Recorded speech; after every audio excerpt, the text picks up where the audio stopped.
Imaginons que vous voyagez à bord de votre vaisseau spatial et que vous ayez besoin de le stationner parce que vous partez en voyage. Où le mettre? En réalité, vous n'avez pas beaucoup d'options. Si vous le laissez à la plupart des endroits, il commencera à dériver. Vous reviendriez après quelques années pour le trouver à des millions de kilomètres. Mais il existe quelques emplacements de stationnement idéaux pour votre vaisseau. Ce sont les points de Lagrange.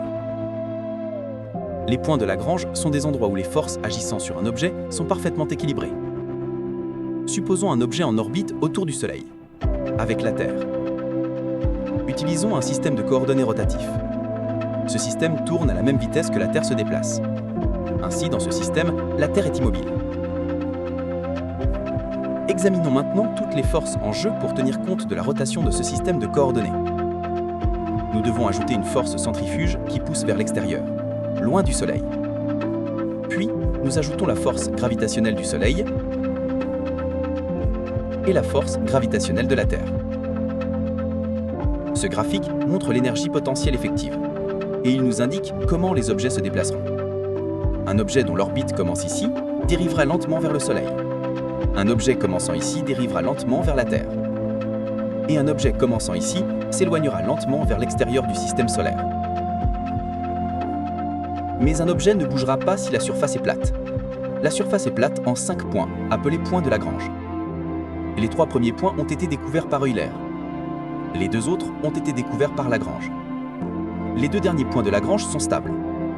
Cela signifie que si un objet est légèrement décalé par rapport au point, son orbite se déplacera légèrement, mais pas trop.